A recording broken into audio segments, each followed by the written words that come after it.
All right, ladies and gentlemen, boys and girls, sports fans of all ages, welcome to another edition of the Fan and Fanatic PepRally. Let's get into the first segment, Inside the Mind of the Fanatic. Yes. All right. This week, Parker, got some special searches that I found. Love to hear what was going on in your head. So, first one I want to talk about new college football uniforms 2023. What were you looking for? What'd you find out? So I was browsing the Googles and I saw something about Georgia getting new uniforms, but I guess nothing really changed. They used to, but they're changing it to block uniforms. So that got me intrigued. I wonder what new college football uniforms there will be this season. So yeah, that pretty much takes care of that search. All right, Did you next find search. any new? Did you find any new uniforms for 2023? I think so, yeah. But I'm pretty sure that that all the Oregon ones are going to be a surprise because the Oregon Ducks are like a rainbow, the rainbow of football uniforms. Fair enough. Fair enough. Okay. Second search I want to talk about. How did NBA 2K League operate during shelter in place? So the NBA 2K League is the official esports league of the NBA, hence the name NBA 2K League. And as you know, in March of 2020, something happened called the COVID-19 pandemic, where everyone had to shelter in place. And let me tell you, it was the best of it was the best few months of my life and the worst few months. The best few months because I got to watch sports all the time. The worst few months because mother said I had to get vitamin D. Oh my goodness.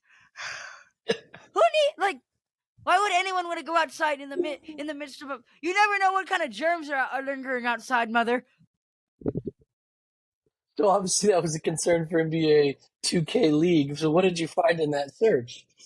So what I was wondering is if they what their season would look like, because normally a 2K NBA 2K League works where everyone's in one big old room playing together, So I wondered if they just did it remotely and had a feed or something.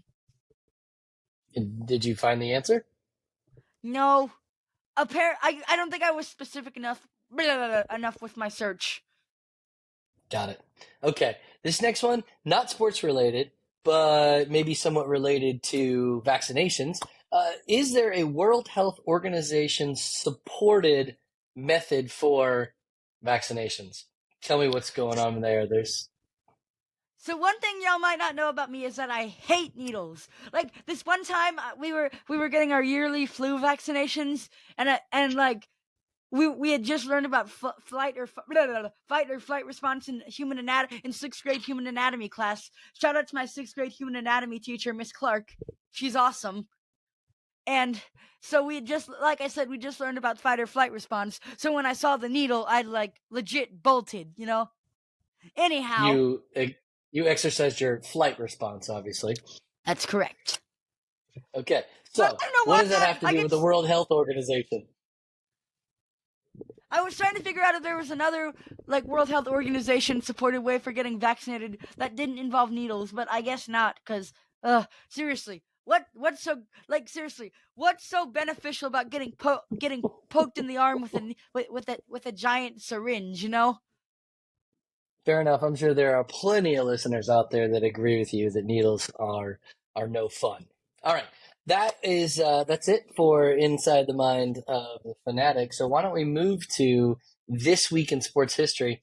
I'm going to start, and because you kind of gave me a hard time for only going to the week prior.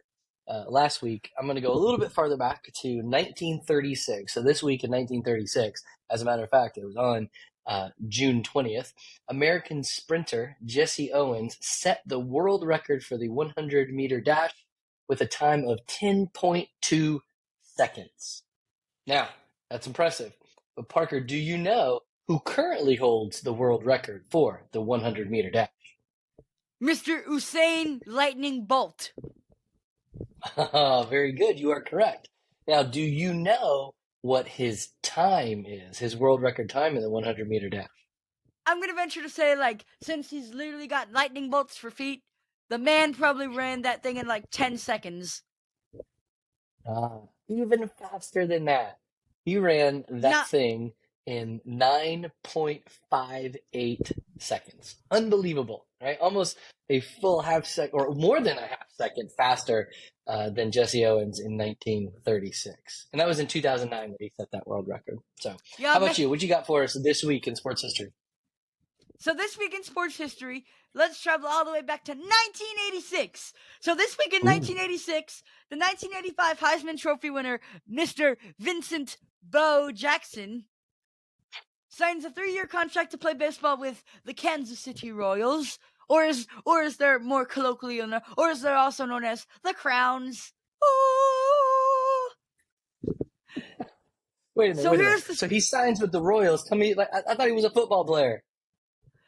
He was what you call a multi-sport athlete. And here's the juicy story. In 1986, the Tampa Bay Buccaneers had the first overall draft pick in the NFL draft, but Mr. Vincent Bo Jackson refused to play for the because quote during a recruiting trip he went to visit said Tampa Bay Buccaneers or the Buccaneers facility, and they had told him that it was an NCAA approved trip, but it was not, and he had to miss the end of his senior baseball season. He kept his word not to play for the Bucks and instead played baseball with the Kansas City Royals. In 1987, he was drafted by the Los Angeles Raiders and played baseball and played a combination of baseball and football, like Chris Davis and Jameis Winston and Mr. Neon Coach Prime, Mr. Dion Coach Neon. No, Coach Prime Neon. No, sorry, Mr. Neon Coach Prime Deion Sanders.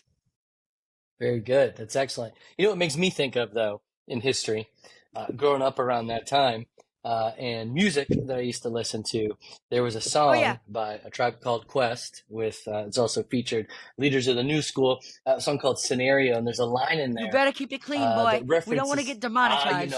I won't, I won't. Keep it clean, I promise. And so there was a line in there referencing some ads around that time with Bo Jackson in them, showing him playing all these different sports that he knew everything about all sports. And Fife Dog, may he rest in peace. He sings this lyric: "Bo knows this and Bo knows that, but Bo don't know Jack because Bo can't rap." What do you think about that, Parker? Oh, oh, boy, my boy laid down the bars. That's bars with a Z. Yeah, I wish I had written them. There's also maybe let's dig a little deeper here. As you know, being close to Auburn University, there's a little bit of a There's debate a there about who is the greatest Auburn the, athlete ever. Go ahead. or as I like to call it, the goat. They got out. Okay. Goat. So is it Bo Jackson? Is it Frank Thomas, who also played baseball there, or is it Charles Barkley? Do you have an opinion? I mean, they're all pretty solid, but I guess I had to choose. I guess I'll have to choose Charles Barkley because the man is a stud, all around cool dude, and yeah, they don't Pretty call good. him the round But mound or rebound for nothing.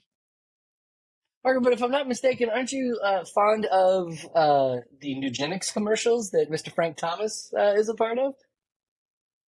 Oh yeah. Hey, Frank Thomas, if you're listening to this, I would love to have you on my podcast, and you too, Mr. Doug Flutie. Nothing to say about Nugenics? Yeah, check back when I'm like 47 years old. Oh, all right. I think that's enough for this week in sports history. Parker, tell us what's coming up this week on the podcast. This week on the podcast, you'll be hearing me interview one of my really, really good friends whom I met in Hawaii in 2018 when I was there for the Ace Hardware Golf Tournament, the Ace Shootout, Mr. Mark Bolger. So to stay tuned to see how that goes. All right, so I guess that pretty much wraps it up. For my partner Ryan Grelecki and my co-producer Chrissy Grelecki, I'm Parker Grelecki saying, game, set, match. See ya, fans. Oh, sorry. Ladies and gentlemen, the fan and fanatic has left the building. Bye. All right.